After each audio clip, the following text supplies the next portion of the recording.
Bismillahirrahmanirrahim. Assalamualaikum warahmatullahi wabarakatuh. Asyhadu an la ilaha illallah, asyhadu anna Muhammadan abduhu wa rasuluh. Salatu wassalamu ala asrofil anbiya'i wa mursalin wa ala alihi wa sahbihi ajmain, amma ba'du. Rabbi shrahli sadri wa yassirli amri wahlul 'uqdatam min lisani yafqahu qawli. Rabbi anzilni munzalan mubarakat, Rabbi anzilni munzalan mubarakan wa anta khairun munzilin. Allahumma innaka afun tuhibul afwa fa'fu anni.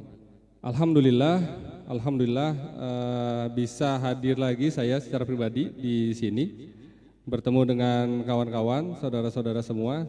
Ini tempat yang spesial ya, Maka saya bersyukur kepada Allah Subhanahu wa taala, Allah yang Maha Baik, Allah yang senantiasa menunggu kita, Allah yang senantiasa merindukan kita, Allah yang senantiasa juga ingin selalu melihat hamba-hambanya mendekat kepada dirinya gitu.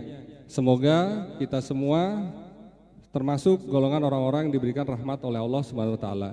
Kenapa? Karena sebagaimana yang disampaikan oleh baginda Rasulullah SAW, pada saat itu beliau menyampaikan, tidaklah satu orang di dunia pun masuk surga.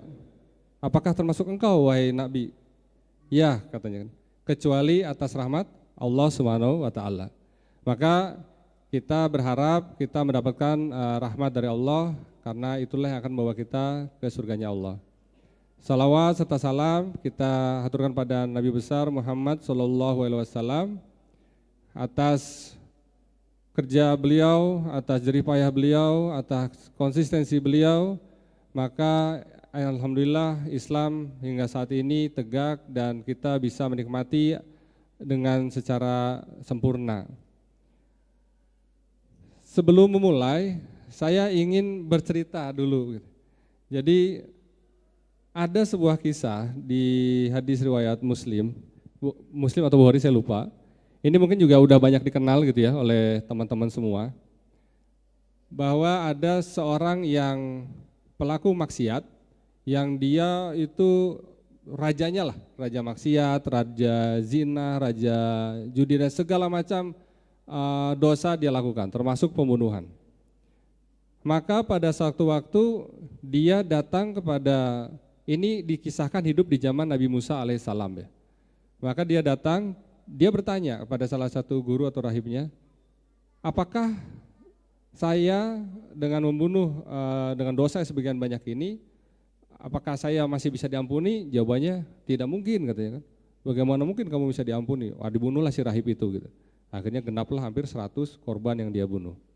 Lalu dia berjalan lagi mencari gurunya, lalu kata gurunya yang kedua, kamu masih bisa diampuni.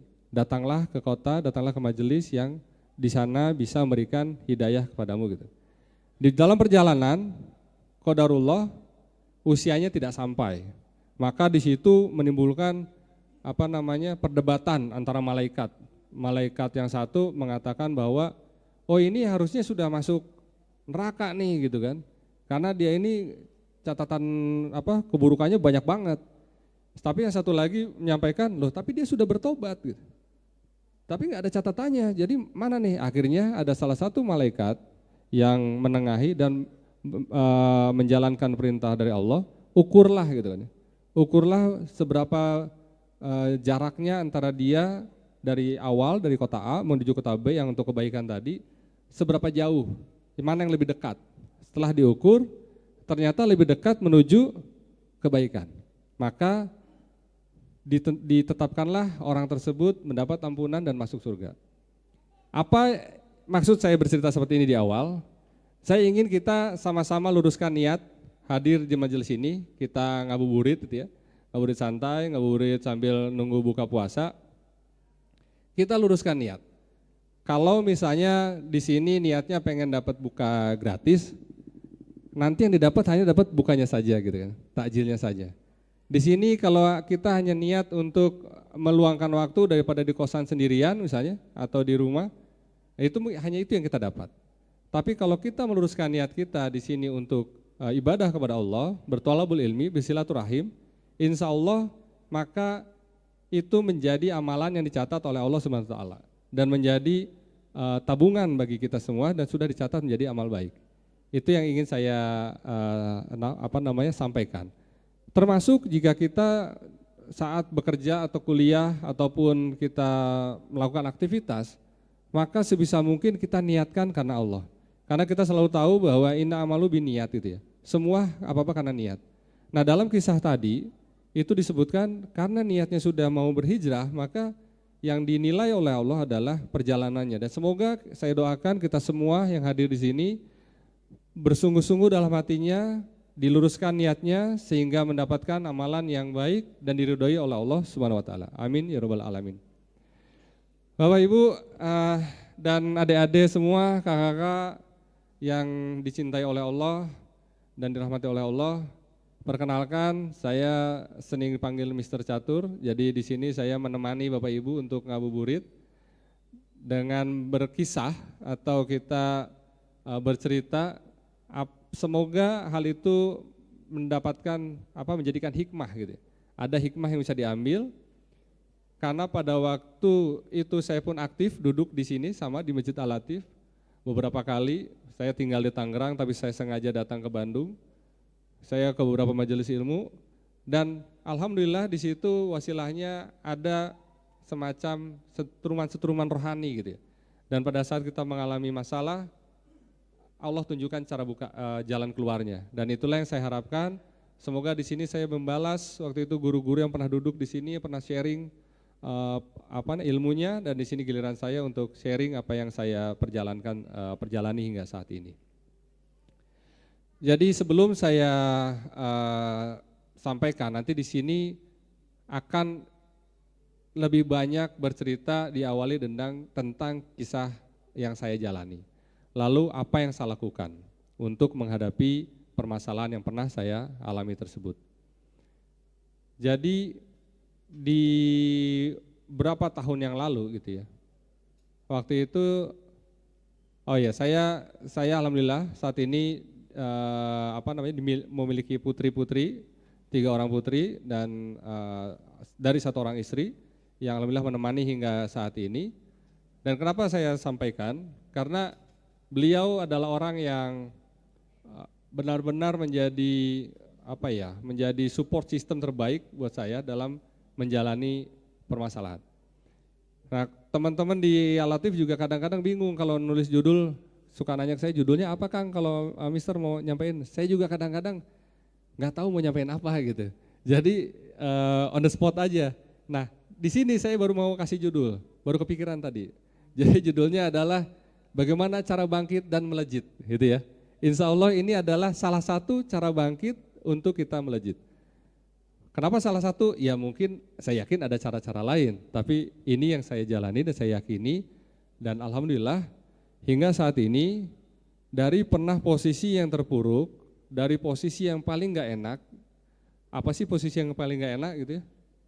Udah gak punya apa-apa, masih nanggung hutangnya orang lain. Itu kan enak banget ya, kalau hutang sendiri masih enak gitu. Nah, dari posisi yang gak enak, sekarang alhamdulillah Allah titipkan kepada saya, di tahun ini 15 perusahaan yang saya jalankan. Semoga itu juga menjadi wasilah bagi saya untuk beramal baik. Karena kalau teman-teman waktu itu hadir di sesi waktu itu saya pernah ngisi di sini, salah satu yang kita harus pilih adalah apa peran kita gitu. Nah, waktu itu peran saya sudah mengazamkan untuk menjadi saluran rezeki buat orang lain. Nah, semoga dengan itu Allah bukakan pintu-pintu rezeki dan meridhoi usaha-usaha yang saya lakukan.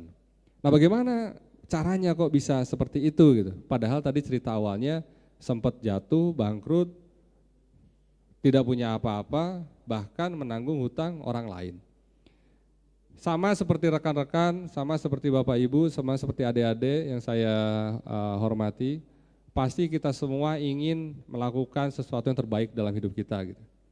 Begitupun saya, pada saat saya menikah, nah saya pasti ingin membahagiakan istri saya dan pastinya juga ingin membuat bangga di depan mertua saya gitu.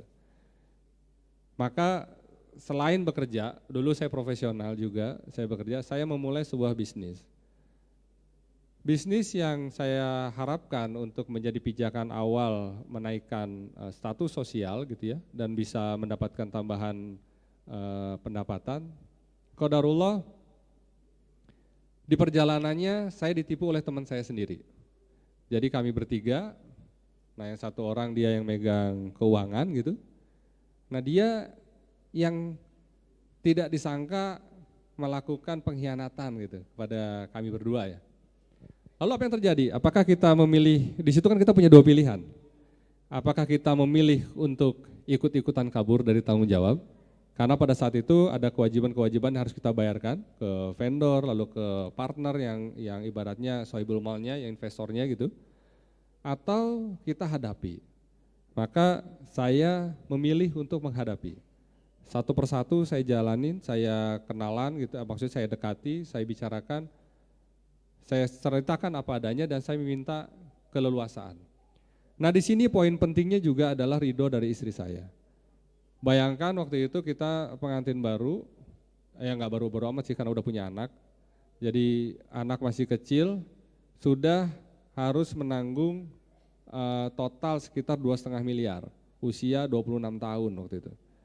Punya uang semiliar aja belum pernah, gitu ya. Ini harus nanggung 2,5 miliar. Yang alhamdulillah karena cara-cara ini saya lakukan, Allah membantunya dan melunasi dalam 2,5 tahun, selesai gitu, 2 tahunan lah kira-kira.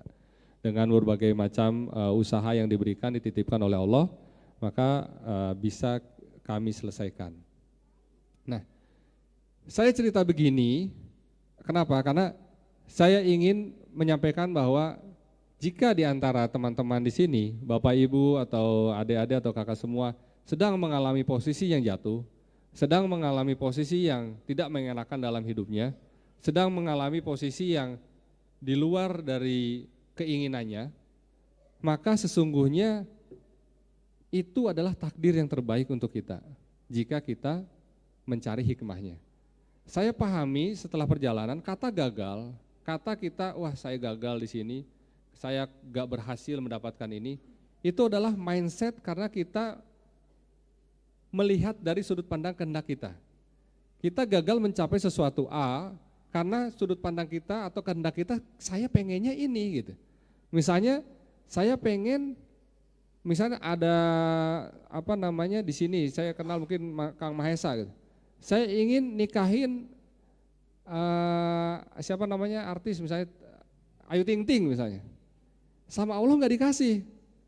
Wah saya gagal nih kayak gitu. Padahal itu karena posisi kehendaknya. Bukan kehendak Allah. Maka poinnya yang ingin saya sampaikan adalah pada saat kita dalam posisi jatuh, pada saat kita posisi yang tidak mengenakan atau tidak mendapatkan apa yang kita inginkan, sebetulnya kita tidak gagal. Allah sayang kita. Maka kita memindset diri kita gagal karena kita melihat dari sudut pandang kehendak kita. Nah seandainya kita melihat dari sudut pandang kehendak Allah, kita tanyakan, ya Allah kehendakmu ini sebenarnya apa gitu. Maka pada waktu saya mengalami kebangkrutan itu, apa kehendak Allah sebenarnya? Dengan saya harus dititipi seperti ini. Nah disitulah proses kita mencari dan mendekatkan diri kepada Allah SWT. Sehingga Bapak Ibu, jika sekarang di antara kita semua ada yang sedang di kantornya misalnya ya, lagi nggak naik pangkat atau kok si A yang dapat pangkat duluan daripada saya udah kerja keras, saya udah melakukan sesuatu yang terbaik, tapi kok malah dia yang dapat apresiasi, Anda nggak gagal. Allah sedang menyiapkan hal yang terbaik jika kita terus istiqomah menjalankan. Begitu juga jika sedang kuliah gitu ya, udah belajar, udah ini kok nggak lulus misalnya, atau ada hal yang kurang tepat. Nah, sebetulnya kita nggak gagal kalau kita mau mencari hikmahnya apa dari hal tersebut itu. Ini pun yang saya lakukan. Pada waktu itu majelis-majelis ilmu adalah pilihan yang saya datangi. Maka seperti saya sampaikan, saya datang ke beberapa majelis, termasuk di sini, di mana segala macam untuk mendapatkan insight yang benar tentang jalan hidup ini itu seperti apa gitu ya. Bagaimana cara kita merubah dari hal yang tadinya kita lihat titik terendah, itu mungkin menjadi titik terindah yang akan kita ingat. Karena bersyukur, Oh alhamdulillah, dulu waktu saya jatuh, saya nggak lari ke sini. Atau nggak lari ke misalnya ke narkoba atau maksiat atau ke lingkungan yang salah. Sehingga saya malah semakin jatuh. Tapi saya bersyukur pada saat saya jatuh, saya berkumpul dengan orang-orang soleh, saya mencari ilmu, saya memperbanyak silaturahim, sehingga disitulah pertolongan-pertolongan Allah hadir. Itu yang paling yang saya rasakan gitu ya.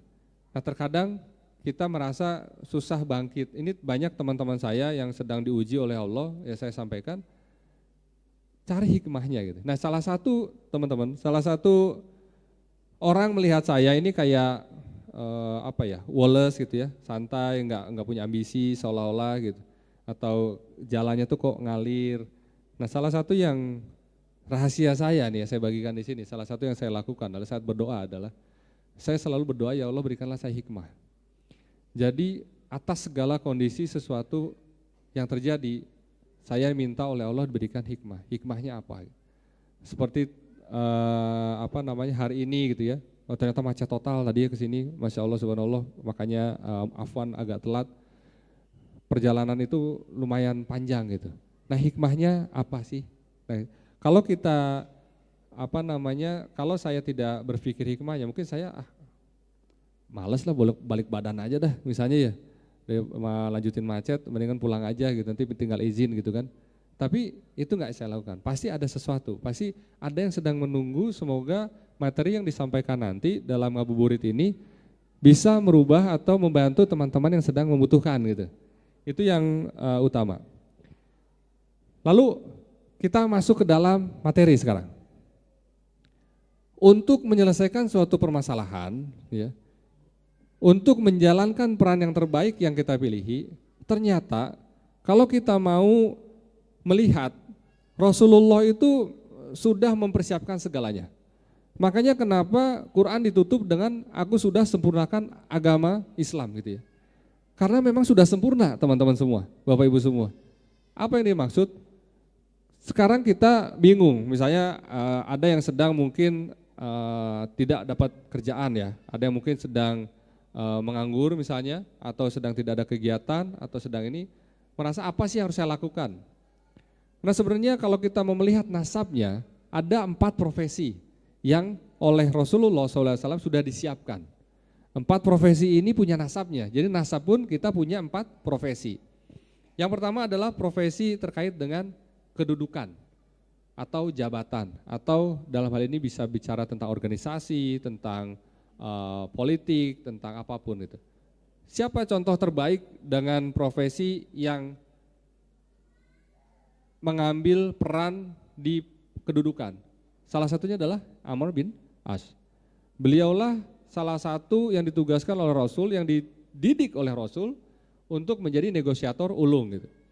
Jadi jika kita merasa sudah panggilannya nih, saya mungkin diamanahi oleh di suatu jabatan, di organisasi ataupun di perusahaan atau di manapun, maka profesi itu semoga menjadikan profesi yang mendekatkan kita kepada Allah SWT. Bagaimana? Ya kita melihat contohnya dari Amr bin As, apa yang dia lakukan, atau Umar bin Khattab.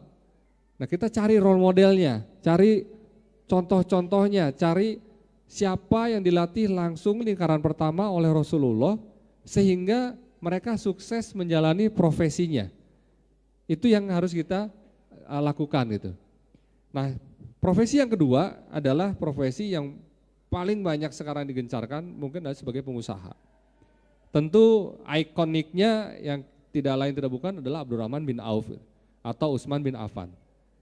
Sekali lagi menjadi pengusaha juga ada nasabnya. Ada pelajaran yang harus kita pelajari gitu.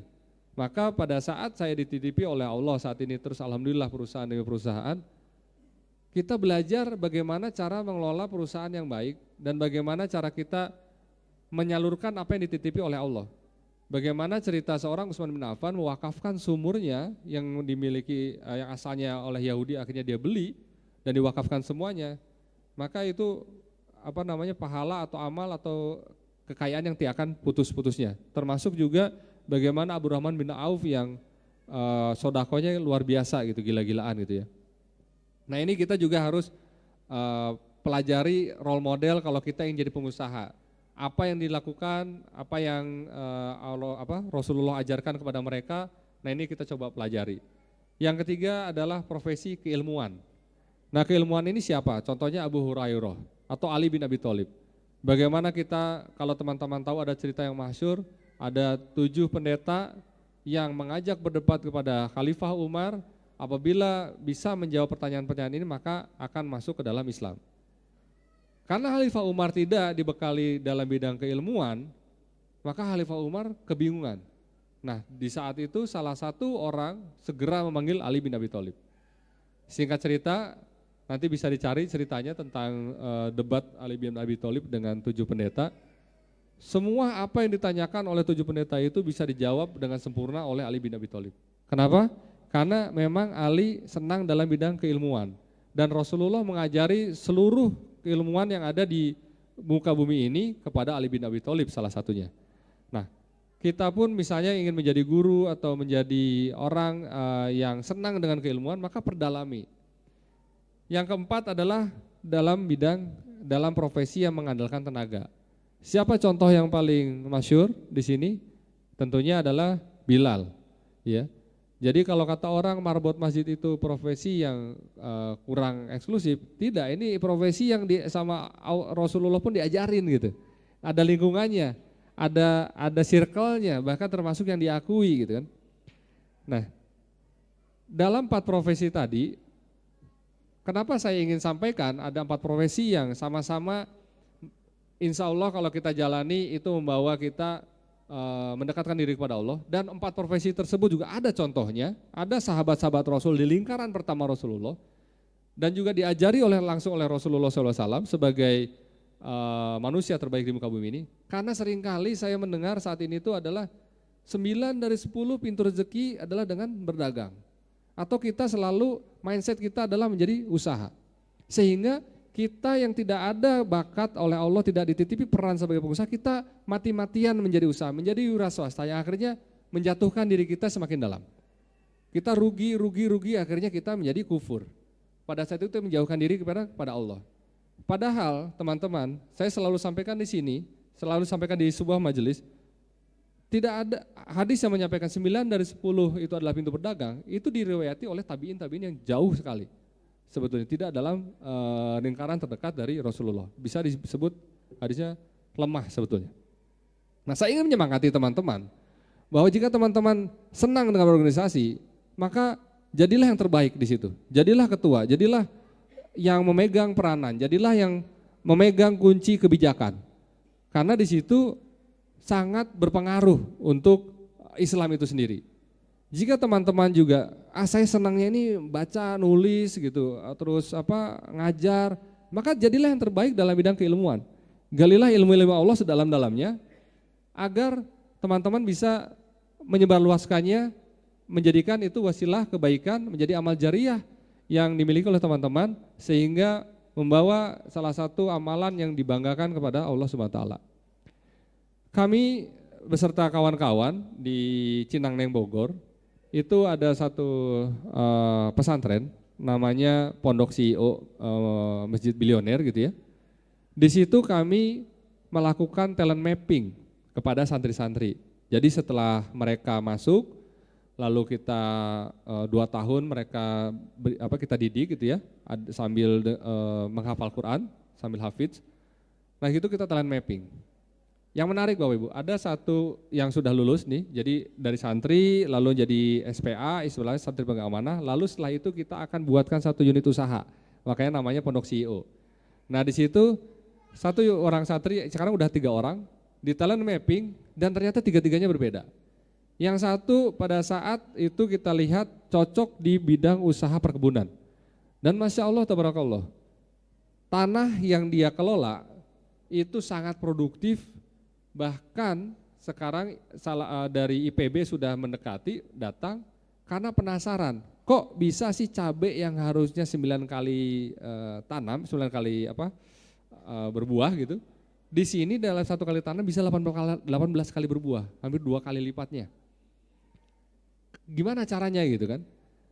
Lalu yang kedua, saat ini dia sekarang kita tugaskan untuk keliling ke masjid-masjid, ke ke kampung-kampung, karena ternyata dia senang dengan keilmuan, menggali keilmuan, maka kita arahkan dia untuk menjadi guru. Untuk menjadi guru nanti mungkin memiliki pendidik madrasah atau apa, nah kita tunjukkan ke sana gitu. Yang ketiga, ternyata dia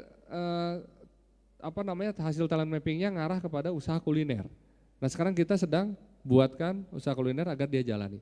Nah, ada yang keempat, dia profesi ternyata kuat mengarahnya kepada finance dan accounting. Maka kita arahkan nanti dia megang finance dan accounting. Dan profesi ini kan berbeda-beda ya, tidak semuanya berperan menjadi pengusaha. Tadi ada yang jadi guru gitu ya, dan itu merupakan hal yang baik gitu. Maka pada saat kita saat ini sudah berada di posisi yang kita jalani, selama kita yakini dan kita nyaman menjalaninya, mendekatkan diri kita kepada Allah, maka profesi itu adalah profesi yang sesuai. Jangan sampai kita melihat atau iri dengan profesi orang lain, kenikmatan orang, si itu enak ya, usahanya maju segini segala macam, gue juga pengen deh cobain gitu usaha ini gitu. Nah itulah yang bisa membuat kita malah kufur nikmat, malah menjauh kita dari Allah dan malah menjauhi kita dari pertolongan Allah. Padahal ada salah satu seorang sahabat yang dia disebut oleh Rasulullah SAW sebagai ahli surga, ya, Sa'ad bin Abi Waqqas. Pada saat ditanya, apa sih amalannya, ini orang biasa-biasa banget gitu, amalannya nggak ada yang spesial gitu ibaratnya kan. Sholatnya ya biasa, masih menangan Abu Bakar gitu, terus sedekahnya biasa aja, nggak luar biasa. Saat ditanya salah satu rahasianya apa, saya tidak pernah memendam rasa dengki, rasa hasad atas kenikmatan yang Allah berikan kepada orang lain. Nah ini salah satu cara ternyata dengan menjaga hati seperti itu, Rasulullah menyampaikan bahwa sahabat ini adalah penghuni surga.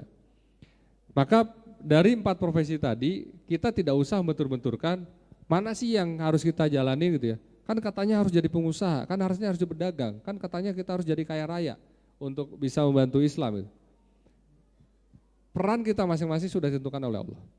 Di sesi sebelumnya saya sudah sampaikan, kita sudah ada peran yang ditentukan oleh Allah. Maka tugas kita adalah tinggal mencari peran kita itu apa dan menjalani profesinya sebaik-baiknya. Nah sekarang bagaimana caranya agar kita bisa meningkatkan potensi kita yang kita miliki gitu ya.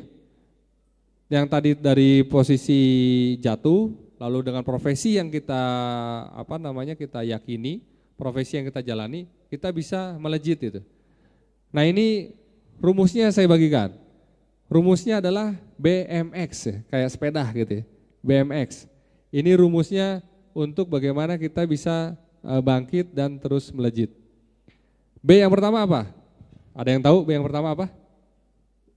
Nah di sini saya juga nanti izin akan membagikan 5 buah buku ya, karya kawan saya, Kak Tendi Murti kalau ada yang kenal, beliau seorang penulis.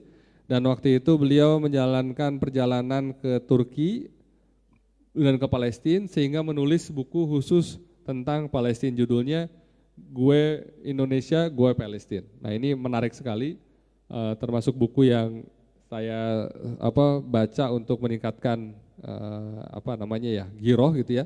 Nah nanti saya akan bagikan mungkin yang bertanya atau yang aktif ya. Nanti ada 5 buah buku dari Pak Tendi. Ini belum launching, jadi saya dapat yang pertama, hasil cetakan pertama. Nanti saya coba bagikan ke teman-teman di sini. Ada 5 buku yang ingin saya sharing. Oke, ada yang tahu B pertama apa? Agar kita bisa sukses, kita bisa bangkit, dan bisa terus melejit atau dimudahkan? Berdoa. Ya itu benar, tapi belum.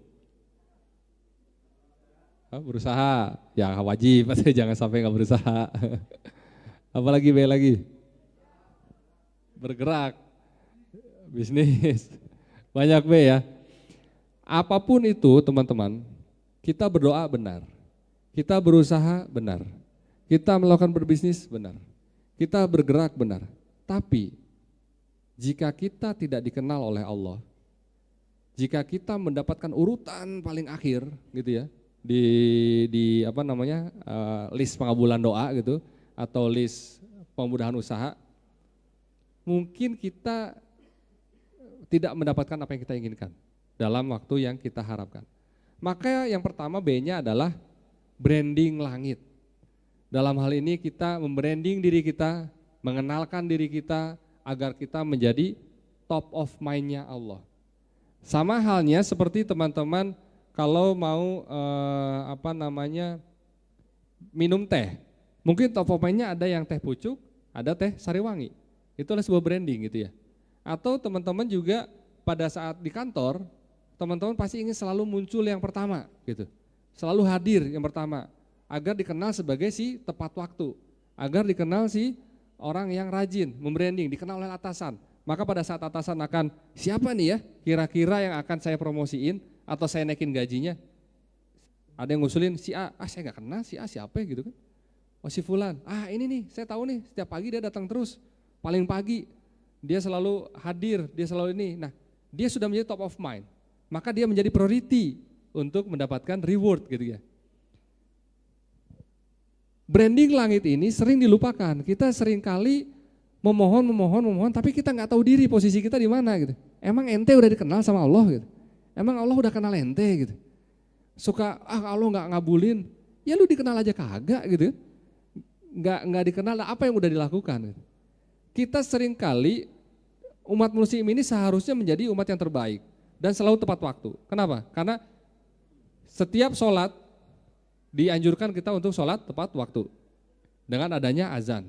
Pertanyaannya adalah seberapa sering atau seberapa banyak di antara kita yang tepat waktu, sholat tepat waktu, atau yang saya yakin hampir semuanya tepat waktu adalah buka puasa.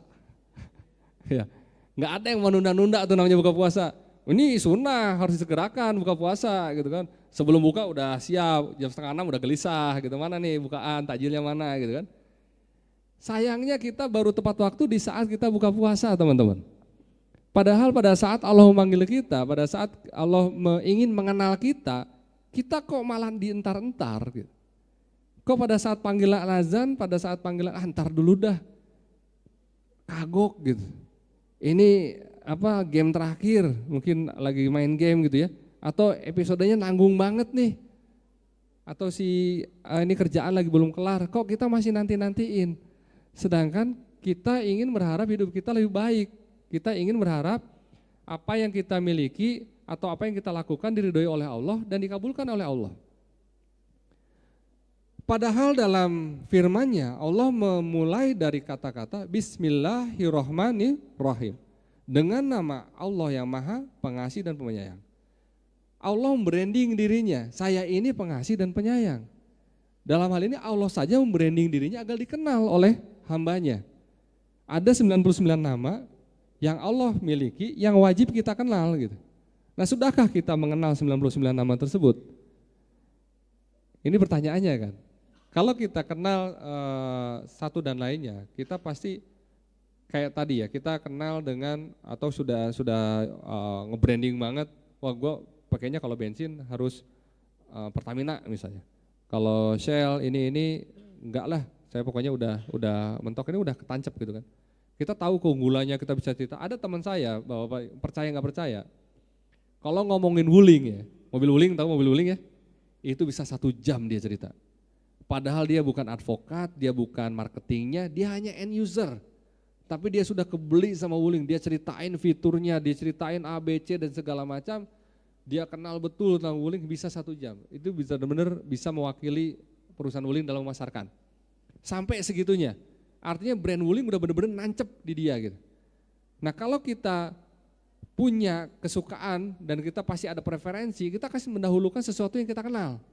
Kita akan mereferensikan, saya butuh motor, yang satu mungkin akan referensikan Honda, yang satu akan referensikan Yamaha berdasarkan apa yang tertanam di otaknya atau tertanam dalam pikirannya. Bukan mengasosiasikan Allah sama dengan makhluk, tapi Allah sudah mengatakan dalam hadisnya, dalam apa namanya? Hadis riwayat Muslim, waktu itu Nabi Muhammad SAW menyampaikan, aku itu dekat. Kata Allah kan ya, Allah menyampaikan aku itu dekat. Dan aku bersama prasangka hambaku. Jika dia berjalan setapak, aku akan mendekatinya sehasta gitu, atau sedapa. Kalau dia mendekati aku sedapa, maka aku akan mendekatinya sehasta. Jika dia mendekatiku berjalan, maka aku akan mendekatinya dengan berlari. Sebegitu baiknya Allah, masihkah kita tidak mau mengenalkan diri kita dengan maksimal kepada Allah SWT? Sayang banget kan ya, padahal Allah udah nungguin. Allah ibaratnya kalau di lonceng bel sekolah tuh udah di di gerbang gitu ya, mana nih yang pertama datang, oh si Haris, oh siapa, yang ini terakhir misalnya segala macam. Udah ditungguin, segitu deket kita masih nggak mau. Maka kunci sukses pertama yang saya pelajari adalah saya mulai membranding diri saya. Saya ingin, ya Allah, saya ingin menjadi ahli sedekah. Yang kau kenal ahli sedekah adalah catur, Mr. Catur. Maka pada saat ada rezeki saya akan selalu bagikan. Saya akan selalu bagikan. Saya akan selalu, dan kadang-kadang gini, banyak yang datang atau proposal gitu atau segala macam, saya nggak langsung action gitu. Kenapa? Karena saya tadi perlindungan di awal adalah ya Allah berikanlah saya hikmah. Jadi kawan-kawan, pada saat saya akan memberikan sesuatu, jika sudah terdorong dalam hati saya dan itu sudah tidak terbendung, saya pasti akan kasih, langsung lepaskan gitu. Tapi jika pun ada yang meminta atau proposal ini untuk pembangunan masjid, tapi hati saya tidak tergerak, maka saya tidak akan menyerahkan. Karena saya yakin segalanya ini punya Allah, maka Allah akan menyerahkan kepada yang terbaik. Seperti contoh saat kemarin, saya alhamdulillah mendampingi santri-santri penghafal Quran umroh. Ada salah satu jamaah umroh yang saya bawa. Ini ceritanya lucu. Saya awalnya ingin ngumrohin ustadznya, ya. Si Ustadz A nih saya udah pengen umrohin. Saya WA, Ustadz, Ramadan ada kegiatan nggak? Nggak ada, aman. Gimana? Saya nggak jadi ngetik. Saya mau ngajak umroh, Ustadz, nggak jadi. Oh nggak apa-apa, Ustadz. Nanya aja. Saya nanya kayak gitu. Saya nggak jadi, entah kenapa saya nggak jadi. Besok harinya, pada saat malam hari itu, saya seolah-olah berdengung nih nama nih, satu buah nama. Yang itu saya tahu muridnya ustadz tersebut itu. Si A. Kok makin kencang? Ini seperti yang biasa saya alami kalau misalnya saya berdoa kepada Allah, berikanlah saya hikmah untuk siapa yang saya bantu. Gitu. Ini salurkan kemana? Saya telepon si A itu, antum punya paspor? Saya bilang gitu kan. Baru mau bikin rencana Selasa, Kang katanya. Saya lagi mau ikhtiarin cerita-cita guru, kita bikin paspor dulu, semoga Allah memudahkan untuk umroh, saya bilang. Dia bilang begitu kan. Jadi dia baru aja malam tadi diskusi sama istrinya, yuk kita bikin paspor, hari Selasa bikin paspor gitu. Dijadwalin dapat Selasa bikin paspor. Ya udah, antum berangkat umroh ya, saya bilang gitu. Hah, saya nggak punya duit Kang katanya. Enggak, saya nggak minta duit, saya bilang. Saya nggak nanya antum punya duit, saya cuma nanya antum berangkat umroh punya paspor atau enggak gitu kan ya. Dan ternyata teman-teman dia cerita, dia ya sujud syukur, nangis kayak gitu. Dia cerita apa yang membuat saya semakin yakin bahwa apabila kita berserah kepada Allah, kita mengikuti maunya Allah, tubuh ini mau dikemanain bebaslah, terserah sok Allah kemanakeun ya. Duit ini dia kemanakeun kumaha Gusti we lah ibaratnya. Malam harinya suami istri ini tahajud, ya. Mereka sedang diuji luar biasa ujiannya, tahajud, dan salah satu doanya adalah, ya Allah izinkan saya ke rumahmu di bulan Ramadan. Ya. Baru malam tadi dia berdoa seperti itu, besoknya saya digerakkan oleh Allah untuk mengajak dia ke Baitullah. Maka pada saat kita dalam posisi yang jatuh, kalau kita mendekat kepada Allah, maka pertolongan itu bisa datang dari mana saja. Saya jujur waktu itu saya merinding dan saya ucapkan Allahu Akbar, karena ternyata saya nggak salah ngasih. Ternyata ini orang yang betul-betul mengharapkan. Dia pagi subuh baru tahajud dan dia berharap berangkat umroh di bulan Ramadan, dan ternyata Allah gerakan untuk diundang ke bulan Ramadan. Padahal kalau tadi teman-teman ingat, awalnya saya ingin mengajak ustadznya ya. Tapi kalau kata Allah, enggak Ustadz ini belum nih, belum waktunya.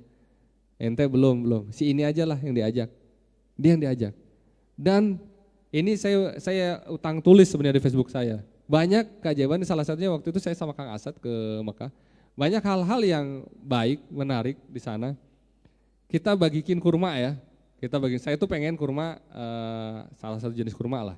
Tapi kita beli ajwa waktu itu. Kita bagiin nih, kurma habis kan ibaratnya. Kita duduk, ya. Dan duduk pun kita waktu itu hampir tawaf, sa'i 7 kali ya Kang Asad ya. Di sini nggak jadi, ke sini pokoknya nggak dapet tempat lah. Pas kita duduk, sebelah saya bawa kurma 1 dus, persis apa yang saya inginkan. Masya Allah. Jadi pada saat itu saya pengen kurma saya bagiin deh yang ini yang ajwa lebih baik. Padahal kurma A itu di bawah standarnya ajwa gitu ya. Kita bagiin di sana. Ternyata pada saat mau buka puasa, duduk di sebelah saya persis bapak-bapak bawa kurma 1 dus apa yang saya inginkan tadi. Dan itu saya dibagikan. Maka begitulah cara kerja Allah. Kalau kita ikuti maunya, kalau kita serahkan diri kita dan kita mengenalkan diri kita, membranding diri kita kepada Allah, maka Allah akan kenal kita, akan pakai kita gitu. Pakai si Catur aja lah buat ini, saya udah kenal dia gitu. Atau pakai si Yusuf lah buat ininya, saya udah kenal dia gitu. Jadi teman-teman, Bapak Ibu yang saya hormati, yang semoga Allah meridhoi kita semua, jangan lupakan yang pertama adalah branding diri kita ke Allah, branding langit. Jangan hanya produk saja yang kita branding, jangan hanya hal-hal dunia saja yang kita branding, tapi kita lupa branding diri kita ini siapa. Pada saat kita sudah branding diri kita, insya Allah itu akan membantu dalam kehidupan kita sehari-hari. Seperti halnya Nabi Muhammad yang memiliki branding Al-Amin, misalnya dipercaya gitu ya. Itu untuk usaha pun ya mudah jadinya gitu. Dan itu adalah kemudahan yang dilakukan. Maka sekali lagi saya ingatkan agar kita memulai diri kita dengan cara membranding diri kita sebaik-baiknya agar kita menjadi orang, menjadi hamba yang dikenal oleh Allah SWT. Agar kita menjadi top priority, menjadi platinum member, menjadi prioritas lain kalau di naik pesawat gitu ya, naik yang pertama gitu ibaratnya check-in pertama, dan kita yang didengar pertama dari ribuan doa-doa dari semua yang berusaha berdoa lalu berbisnis dan lain-lain. Kenapa si A, kenapa si B? Tentu itu nanti akan ada jawabannya di akhir sesi ya. Kalau kita sudah melakukan BMX tadi. Nah, yang kedua M. M-nya ada yang tahu apa? Ayo tebak. Misi, apalagi? Ada yang tahu M-nya apa? Enggak akan batalin puasa, salah mah. Sok we atuh, bebas, moal batal. Nyontek ya boleh, nyontek, tanya ke teman kalau nggak berani ngomong. M-nya apa? Manajemen. Maksimal. Apa?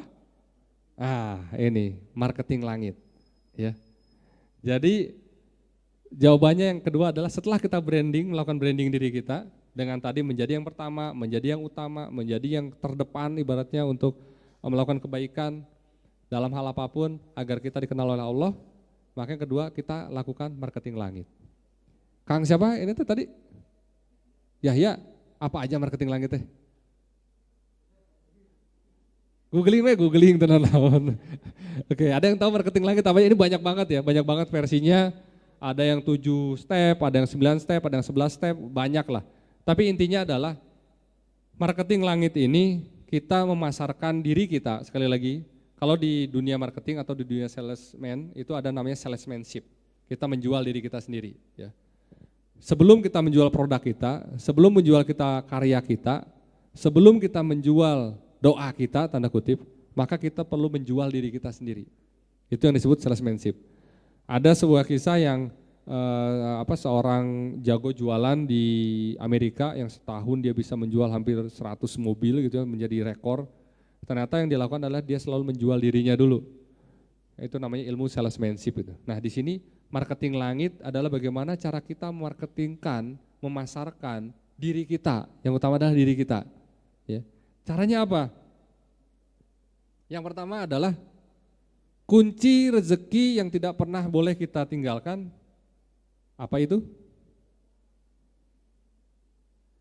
Biru walidain, berbakti kepada orang tua. Maka untuk kita memasarkan diri kita, marketingkan diri kita jadilah sebaik-baik orang yang mencintai orang tua kita, yang hormat kepada orang tua kita, yang berbakti kepada orang tua kita, dan ini banyak banget perintah dalam Al-Quran ataupun kisah-kisahnya. Salah satu kisah yang tersohor mungkin teman-teman juga ingat, ada seorang dari Yaman yang melakukan ibadah haji dengan cara menggendong ibunya di zaman Khalifah Umar bin Khattab. Ya, dia menggendong ibunya berkeliling, lalu pada saat ditanya, ya Umar, Ibnu Umar, apakah dengan cara saya menggendong ibu saya dari rumah ibadah haji, tawaf, sudah membalas kebaikan ibu saya? Jawaban Umar apa? Tidak sedikit pun dapat menggantikan satu tetes darah yang dia korbankan saat melahirkan dirimu. Ya. Jadi berbakti kepada orang tua itu enggak akan pernah bisa kita balas di dunia ini. Maka itu adalah salah satu hal yang harus kita lakukan. Biru walidain, berbaktilah kepada orang tua. Jika orang tuanya masih hidup, saran saya sering-seringlah calling, jangan hanya pas akhir bulan buat SPP atau kontrakan atau ini habis baru telepon orang tua gitu ya, untuk yang mahasiswa atau teman-teman yang masih punya orang tua jauh di sana, utamakan orang tua dulu. Telepon sering-sering, lalu berilah hadiah-hadiah kecil, berbaktilah kepada mereka, sambunglah silaturahmi. Jika di sini ada kerabatnya, ada saudara-saudara yang belum bisa dikunjungi, maka kita menjadi perantara kebaikan untuk kedua orang tua kita.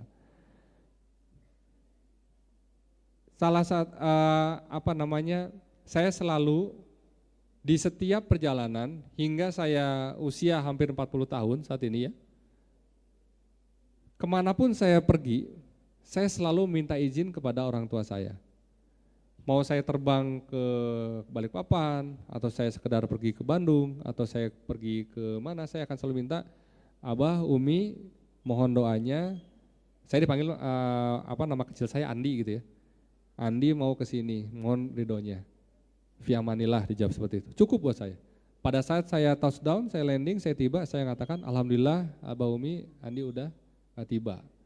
Selalu dari dulu hingga sekarang. Maka saya pun menyadari saya ini nggak pinter-pinter amat. Kalau buka-bukaan, saya kuliah memang di ITB Bapak Ibu. Tapi IPK saya garis miskin, ibaratnya tipis, hanya 2,99, 3 aja kagak dapet. Mau ngelamar jadi PNS tuh nggak bisa, ibaratnya ya. Dan waktu itu hanya kebetulan aja mungkin saya bisa diterima di salah satu perusahaan BUMN, saya juga nggak tahu kenapa, karena harusnya syaratnya minimal 3,0 dan tidak boleh ada nilai D. Nilai D saya ada 3 Bapak Ibu. Tapi pada saat saya wawancara, saya diantar ayah saya. Maka saya yakini yang membukakan pintu rezeki waktu itu adalah doa ayah saya yang sedang nungguin saya. Dan saya tidak malu untuk itu gitu. Saya bawa orang tua saya, setiap saya interview, kalau beliau bisa saya bawa. Termasuk saat saya buka usaha, saya undang beliau, saya minta doakan. Andi ada kerjaan ini, tolong doain gini-gini. Dan kalau orang tua saya mengatakan, yang ini jangan, kayaknya Bapak kurang sreg gitu, saya tinggalkan. Dan itu ternyata menyelamatkan saya. Contohnya adalah pada saat pengadaan bansos di zaman COVID. Waktu itu saya dapat paketnya. Saya bersama teman-teman saya sampaikan, Pak saya dapat kerjaan untuk bansos di ini. Kok Bapak rasanya gak enak ya? Jangan deh. Akhirnya saya mundur, teman saya jalanin. Apa yang terjadi Bapak Ibu? Bapak Ibu bisa googling, yang masuk penjara, yang ditangkap pada saat pelaminan itulah teman saya. Dan seandainya saya tidak mendengarkan kedua orang tua saya mungkin sudah di situ juga. Nauzubillahi min dzalik. Jadi jangan remehkan kekuatan doa orang tua. Kita ini bukan siapa-siapa. Berbuat baiklah, terus merasa menjadi anak yang meminta doa kepada orang tua agar segala langkah hidup kita ini dipermudah oleh Allah. Kan kita ingin bangkit tadi judulnya ya. Kita ingin melejit itu. Jangan sampai kita terseok-seok. Bagaimana jika orang tua kita sudah tidak ada? Maka tadi sambunglah silaturahminya ke kerabat-kerabat, saudara-saudaranya, lalu juga berdoa untuk kedua orang tua kita, lalu jika ada yang kita guru yang kita anggap orang tua, maka kita juga berbakti atau berbuat baik kepada semua orang tua. Yang kedua tadi adalah, yang pertama ya, birrul walidain. Yang kedua, marketing langit adalah dengan cara kita akan mendapatkan apa yang kita berikan. Maka perbanyaklah memberi sebelum kita meminta untuk mendapatkan. Itulah marketing langit. Artinya apa? Perbanyaklah sedekah. Sedekah itu Bapak Ibu, sering sekali kawan saya yang sering ngisi di sini juga, Dewa Eka Prayoga menyampaikan, sedekah itu bukan perkara kaya atau miskin. Sedekah itu bukan perkara lapang atau sempit. Tapi sedekah itu perkara hati. Hati kita itu mau enggak sih mensedekahkan harta yang dititipkan oleh Allah kepada kita. Seperti contoh yang termasyhur Al-Azhar ya. Tahu cerita Al-Azhar, pendirian Al-Azhar? Ada 9 orang kan bersama-sama membangun, lalu mereka pukul rata sahamnya, kurang 10%. Yang 10% ini siapa? Untuk Allah SWT. Maka libatkan setiap usaha kita, setiap apa yang kita dapatkan itu ada haknya Allah. Itu ada sedekah yang harus kita keluarkan, harus ada infak yang harus kita jalankan, ada zakat yang harus kita juga keluarkan. Dan ini masing-masing punya aturannya gitu ya. Perbanyaklah sedekah. Jika janji Allah mengatakan dengan bersedekah kamu tidak akan menjadi rugi, itu kan di surat Al-Qur'an ya, disampaikan seperti itu. Maka memang itulah kenyataannya gitu. Kita tidak akan pernah merasa rugi pada saat kita bersedekah. Ya contoh yang memang sekarang sudah banyak teman-teman tahu, jadi ini bukan hoax atau membesar-besarkan. Dewa Eka Prayoga, tahu teman-teman ya, dia sedekahnya kan gila-gilaan gitu ya.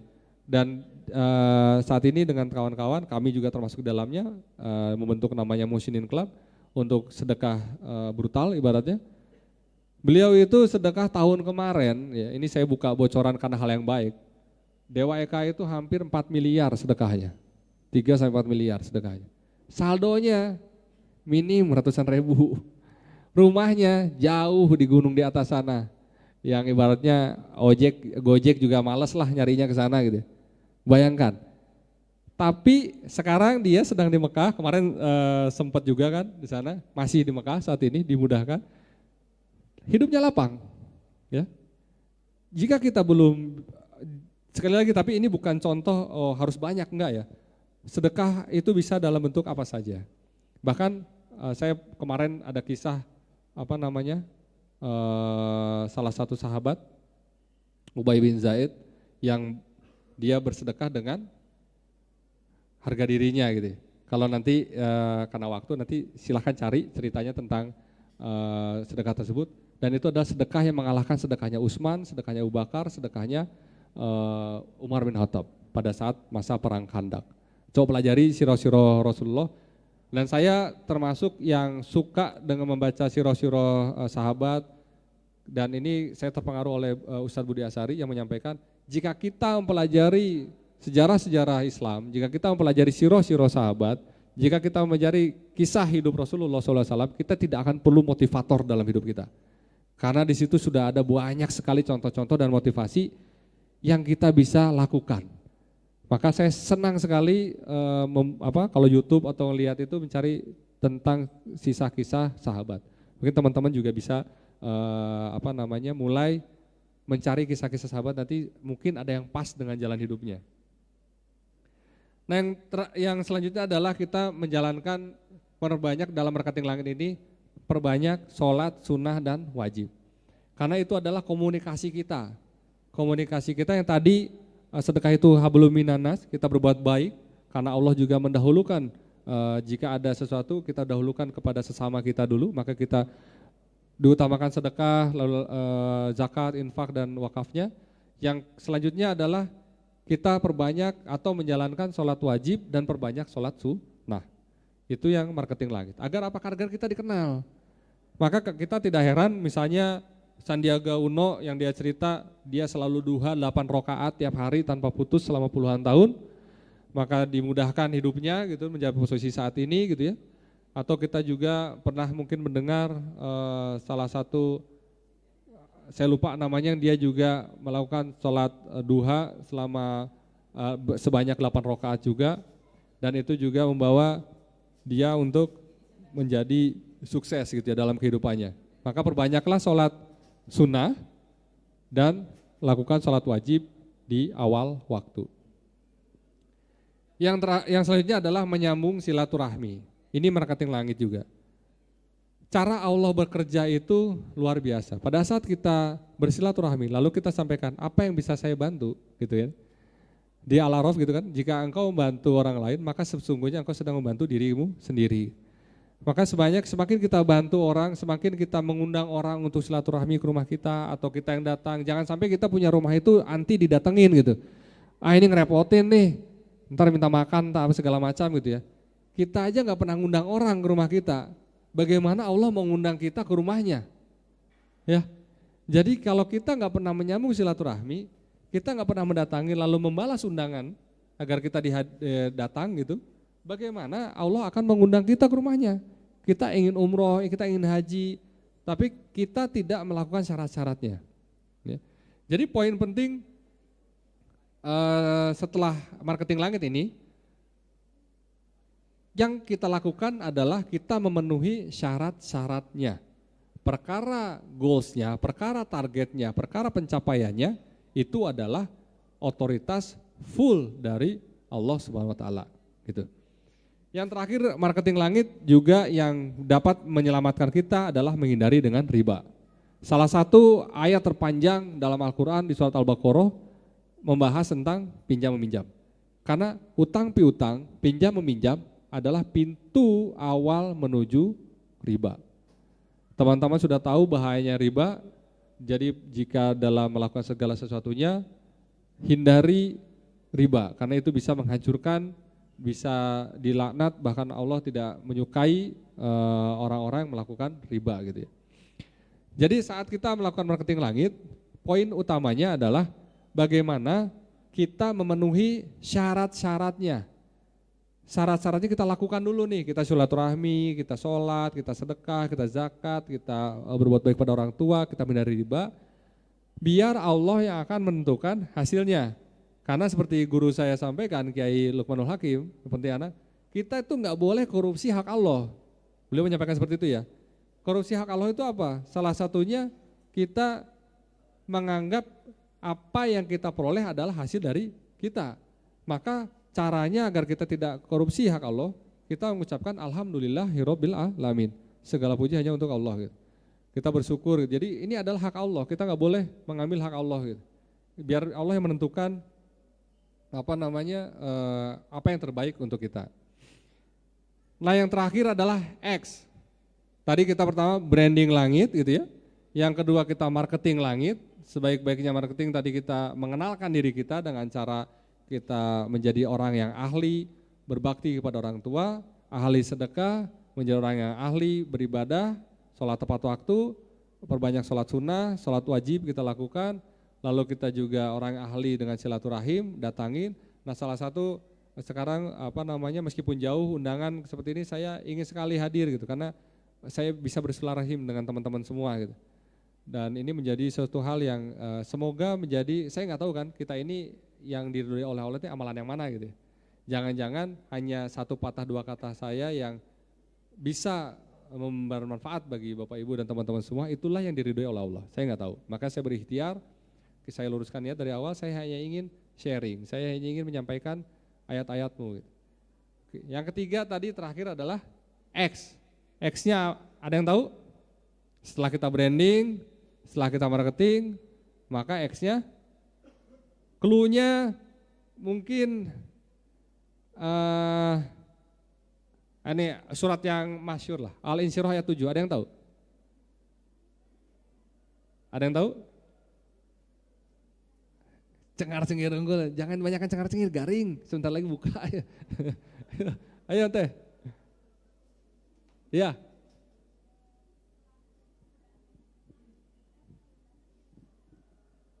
Oke, sebenarnya ayah, boleh. Yang artinya?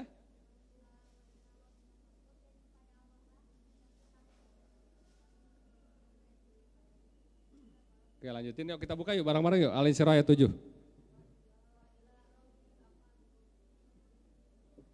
Ayo kita buka dulu.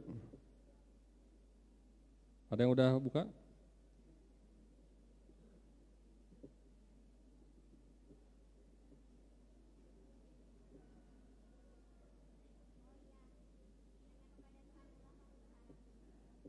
Terus lanjutannya?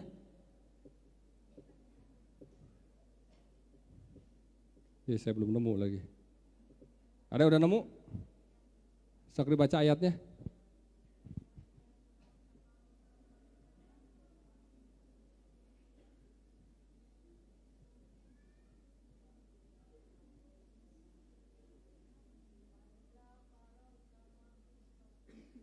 Al-Insyirah ayat 7 ya.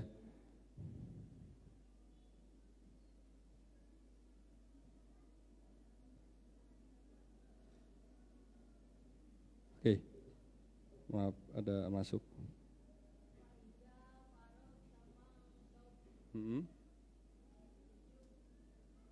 Oke, artinya adalah ya, ya, ya, ya. Jadi kuncinya teman-teman, setelah kita branding, ya, setelah kita marketing, Allah nyuruh kita untuk apa? Untuk action, extra action. Benar tuh tadi siapa? Extra Jaws gitu. Extra action. Kita nggak boleh berhenti, kita nggak boleh cukup ngerasa udah di sini aja, nggak boleh. Kita harus terus melakukan extra action. Bahkan apabila kamu setelah selesai satu urusan, maka kerjakan urusan yang lain. Kita nggak ada kata-kata apabila kamu telah selesai satu urusan, maka istirahatlah kamu gitu. Maka gogoleranlah kamu gitu, atau maka rebahanlah kamu gitu, tiktokanlah kamu segala macam, kagak ada gitu. Tapi kita disuruh untuk melakukan kegiatan yang lain. Maka waktu kita harus diisi dengan hal-hal yang produktif. Maka kita harus lakukan extra action. Kita harus betul-betul berikhtiar semaksimal mungkin agar kita mendapatkan kemudahan-kemudahan yang dijanjikan oleh Allah gitu. Ya.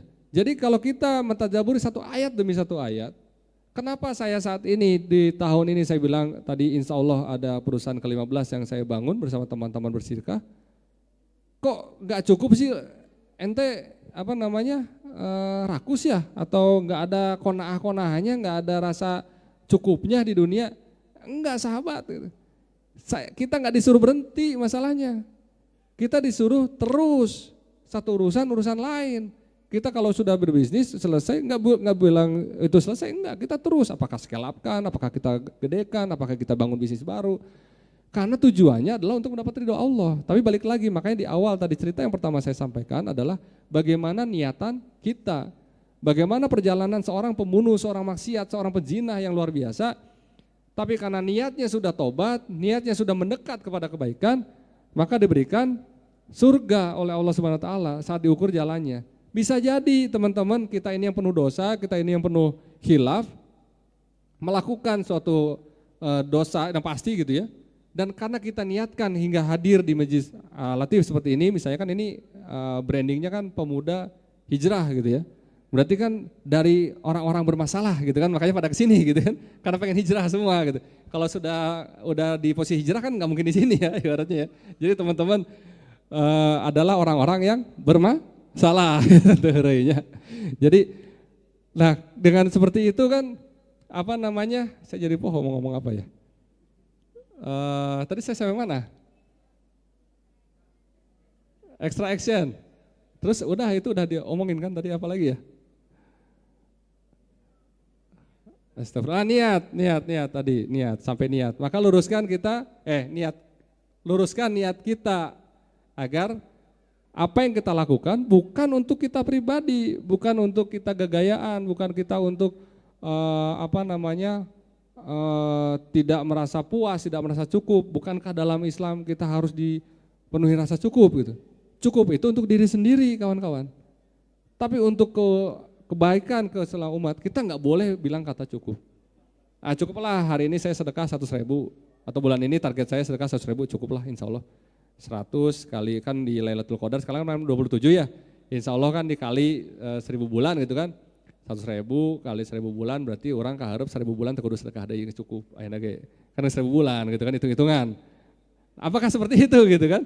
Berarti 1000 bulan ya sampai akhir kiamat, akhir usia kita gitu nggak sedekah lagi. Nah nggak cukup gitu 100.000 mesti kali 1000 bulan gitu kan. Tinggal saya minta ya Allah cenah dikali ya non hasilnya 700 kali lipat mana gitu mana. Nah kan itu mindset yang keliru gitu ya.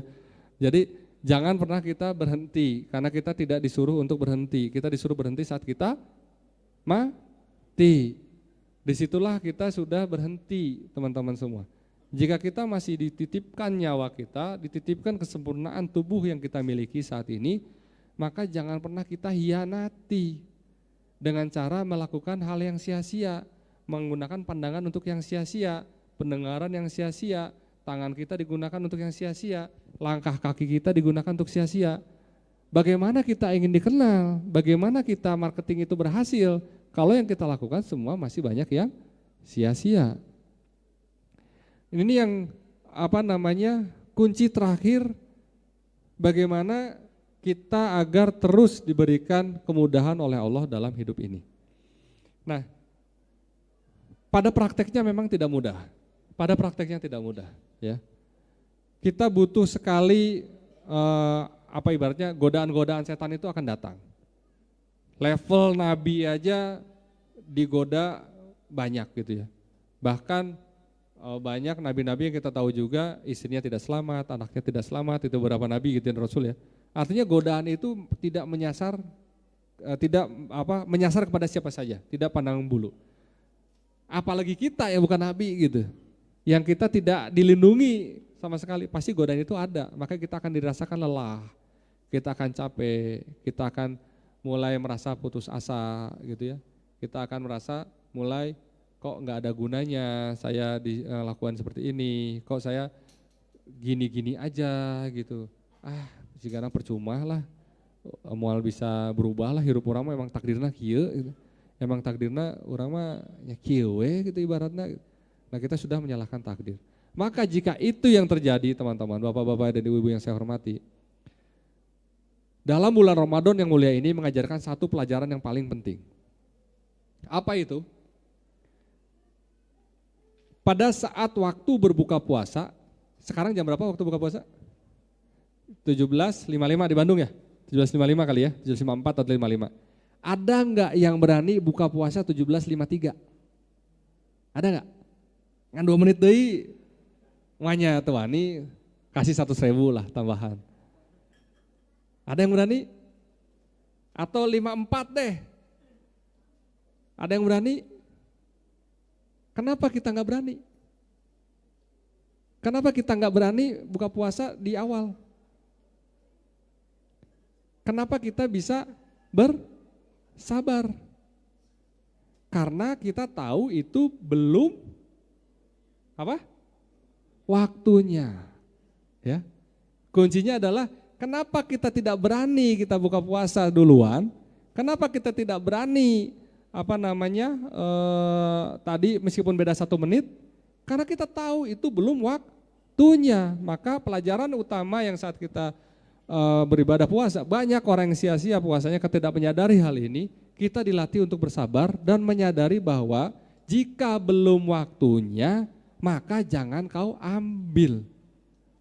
Misalnya udah ada makanan, udah ada kolak, udah ada kurma, udah ada segala macam lah yang enak-enak. Tapi kalau belum waktunya itu belum menjadi rezeki kita. Sama, kita udah branding, kita udah marketing langit, kita udah capek, lelah, ya Allah saya lelah, saya udah ibadah segala macam.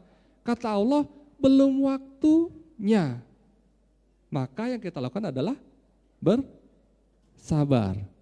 Maka dalam surat At-Taubah, saya lupa ayatnya, ayat 90 kalau nggak salah, salah satu pahala yang tanpa batas, bayangin ya, pahala tanpa batas. Bisa dicek nanti, itu pahala tanpa batas adalah dengan amalan bersabar. Allah sudah menyampaikan dalam Al-Quran bahwa salah satu amalan atau satu-satunya amalannya diberi ganjaran, pahala yang tanpa batas. Bayangin kata-katanya udah tanpa batas. Yang lain kan 7 kali lipat, baca 1 huruf 10 kali lipat ganjarannya, puasa Syawal nanti seperti menghapus dosa 1 tahun, atau seperti puasa 1 tahun lamanya, kita antara Jumat ke Jumat menghapus dosa, itu ada batasan-batasannya semua. Perhatikan deh, setiap amalan-amalan yang kita lakukan, itu ada batasan-batasannya, oleh Allah ganjarannya ada batasannya. Tapi di Al-Quran Allah menyampaikan, kalau kita bersabar, pahalanya tanpa batas. Maka jika kita sekarang masih down gitu ya, masih kita ya aduh aing mah geus kajian sering gitu. Terus kita udah ikhtiar, misalnya targetnya adalah kita ingin menikah gitu ya. Kita luruskan niat semoga mendapatkan jodoh di majelis Al-Latif ini misalnya gitu ya. Geus tiap poe ka dieu, geus udah segala macam, tapi jodoh tak kunjung datang gitu.